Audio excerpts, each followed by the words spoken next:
यहाँ पर प्रयास किए जा रहे हैं, वो चाहे एडमिशन को लेकर हो, चाहे आपके एग्जाम को लेकर हो, चाहे आपके पढ़ाने के टीचिंग लर्निंग का जो पूरा फ्रेमवर्क है उसको बदलने का एक सिस्टमैटिक तरीका बहुत समय से शुरू हुआ है और मैं कहूँगा बहुत हद तक अचीव किया जा चुका है।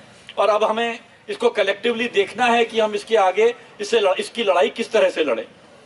इस परिस्थिति में मुझे लगता है कि जो ये आज किसान मार्च को लेकर जो ये मीटिंग रखी गई है, इस मीटिंग को रोककर मुझे लगता है कि विद्यार्थी और किसानों के बीच में जो एक संबंध अगर स्पष्ट नहीं था किसी को, तो वो संबंध स्पष्ट कर दिया गया है।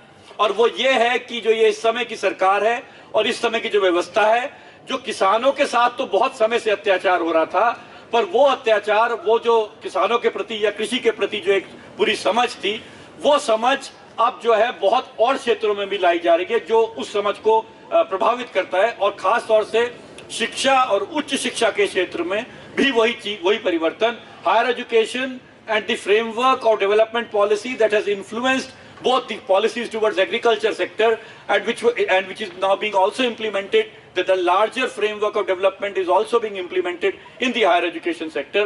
I think by cancelling this meeting, the Vice Chancellor has been kind enough to tell us very clearly that we have everything together and nothing to lose but fight collectively together. And I think that's something that that is a positive message of the kind of meeting, the protest meeting, the format of the meeting that we are doing today. As far as students and teachers are concerned, of course it is, I mean, I think there is, it is not only our duty, but it is quite well understood by the students of JNU and the teachers of JNU कि जो Nation for Farmers का पूरा एक दिल्ली चलो किसानों की जो सभा हो रही है उसके साथ जो खड़ा किया गया है, उसमें अध्यापक और students and teachers who stand for farmers, who stand with farmers, who stand with the challenges of the agrarian crisis that this country is experiencing for the last couple of decades, and which has now manifested itself in its worst form. ये students और teachers इस संबंध को समझते हैं और इस संबंध को समझते हुए मुझे लगता है कि जो आज साइनाथ और बाकी साथी यहाँ आए हैं, ये साथी को हमें वायदा करना है, हमें भरोसा देना है कि जो ये मार्च हो रही है दिल्ली चलो की, उसमें जेएनयू के स्टूडेंट्स और जेएनयू के टीचर्स न केवल सहयोग देंगे पर उसमें बढ़ चढ़कर हिस्सा लेंगे और उसके संदर्भ में जो मोबिलाइजेशन की रिक्वायरमेंट है, आज खाली इस मार्च तक ना लेके मार्च के बाद भी ये एग्रेरियन क्राइसिस और विद्यार्थियों की क्राइसिस इस मार्च से खत्म नहीं होने वाली है। ये संघर्ष लंबा है और अगर मुझे लगता है कि जेएनयू के विद्यार्थी और टीचर्स ये वायदा नहीं कर सकते या ये समझ नहीं दिखा सकते कि वो इस यात्रा इस मार्च और उस मार्च के बाद इसमें मिलकर काम करेंगे, तब तक मुझे लगता है कि जेएनयू ने जो इतने सालों में प्राप्त किया है उसकी वो एस्टैब्लिश नहीं होगा। इसलिए मैं ये नहीं कह रहा हूं कि हम वायदा करते हैं कि इसमें कंट्रीब्यूट करेंगे, यहाँ से वॉलंटियर्स आएंगे, पर इसके बाद मार्च के बाद भी हम सब मिलकर जो इससे संबंधित मसले हैं उसको आगे लेकर चलेंगे।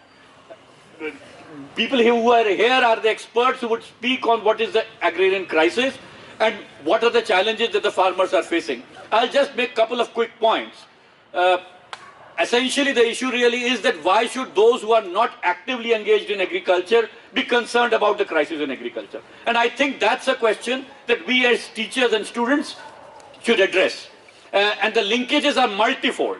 Multifold in the sense that one, that the larger development discourse which is impacting agriculture is also impacting education. This is a development discourse which is against the ordinary people, against the poor people, against the marginalized sections, and in favor of the rich and the privileged. The same process is being implemented in education, and the same process can be seen in the field of agriculture. It's against those who have in India's development experience have been marginalized historically. They have to be further marginalized. This nation, or at least the few in this nation who have voted this government to power, are in a hurry. They are in a hurry to globalize themselves, leaving the large number of citizens, a large number of peasants, large number of agricultural laborers behind. And the challenge for us is that this development discourse, which is leaving the large population behind, how this population comes into the centerpiece or in the center of the development discourse. And that is the fundamental connection between the marginalization of the farmers, the crisis that the agricultural laborers and other sections of the rural society that they are experiencing, and also the students and teachers that they are experiencing. Other than that, it's also very clear that if you look at what happens in agriculture, impacts each one's of lives fundamentally. It's not in the sense that the food we eat. It's in the sense that if you look at the strategy of development, this strategy of development is essentially based on where the profits of big capital are ensured through dispossession of multiple kinds, in which dispossession of land is of a fundamental importance in the way the current accumulation is happening, or in the way that current development is happening.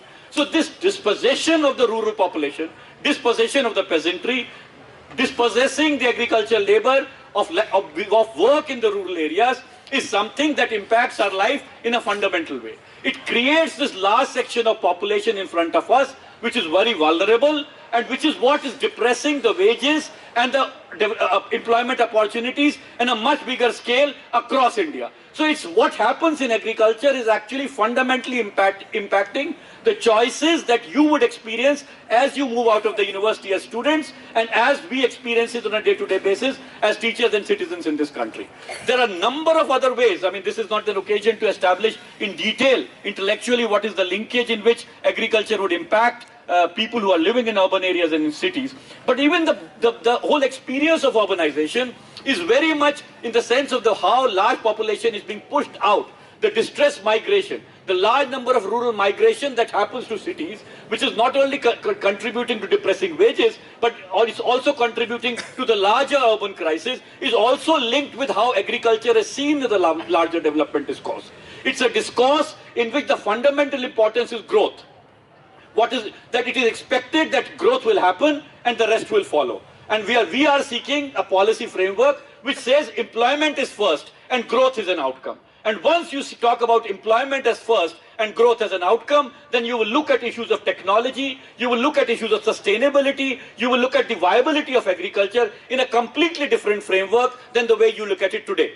So the whole issue is that the larger development discourse is anti-poor, anti-agriculture, anti-peasant, anti-agriculture labor, is also anti-students, and as anti-ordinary people who amongst whom many of us belong. And we are the ones who are looking for jobs where what is available to us. And you know that the World Bank has now officially informed you that the third world is going to produce not decent jobs. So far we were told that implement the World Bank framework and we will produce decent jobs. Now the World Bank 2019 report has officially conceded that the developing countries cannot and will not produce decent work. In other words, the employment that you will get is not going to be enough to give you sustainable standards of living. All you would need basic income transfers or cash transfers from the state in order to have sustainable living as you continue to work. And this is a situation which is very strange, where you work and yet you are poor. I can understand कि अगर आपको काम ना मिले और काम ना मिलने पर आपके पास पैसा ना हो या आपके पास ऐसा पैसा ना हो जो आप रिस्पेक्टफुली रह सके, लेकिन ये ऐसी परिस्थिति यहाँ के जो डेवलपमेंट है उसने पैदा की है हर क्षेत्र में, चाहे कृषि के क्षेत्र हो या कृषि के बाहर का क्षेत्र, जिसमें अगर आप काम करते हैं, काम करने के बावजूद आप गरीब हैं। और ये जो पूरा का पूरा विकास का परिप्रेक्ष्य है और जो विकास का दृष्टिकोण है, उससे हम सब सामूहिक रूप से एक दूसरे से जुड़े हुए हैं। और मुझे लगता है कि ये हमारी जिम्मेदारी है, हमारी नैतिक, सामाजिक और जेएनयू के स्टूडेंट्स और अध्यापक होने के नाते बेसिक जिम्मेदारी है कि हम जो ये लड़ाई लड़ी जा रही है कृषि के क्षेत्र में और कृषि के संकट को सुलझाने के लिए या उसके संबंधित सवाल खड़े करने के लिए, उन सवालों से हम जूझें। यहाँ पर जो काम करें वो जो संकट है उससे पार निकलने की परिस्थितियों में मदद करें, और इसके साथ साथ जो रोज का संघर्ष चल रहा है, जो इस समय किसान और खेत मजदूर और बाकी साथी लड़ रहे हैं, उस संघर्ष से हर तरीके से अपने को जोड़ के रखें और उस संघर्ष में अपना जो योगदान है वो दे सके। तो मुझे लगता है कि ये जो दिल्ली चलो की कॉल है और उसमें जो नेशन फॉर फार्मर्स की कॉल है, उसमें जेएनयू का दायित्व हम अच्छी तरह निभाएंगे, ऐसा मुझे भरोसा है। और मुझे लगता है कि जेएनएसयू और जेएनयूटीए इसका एक तरीका बनाएगी जिसमें वॉलंटियर्स अपने को एनरोल कर सकें।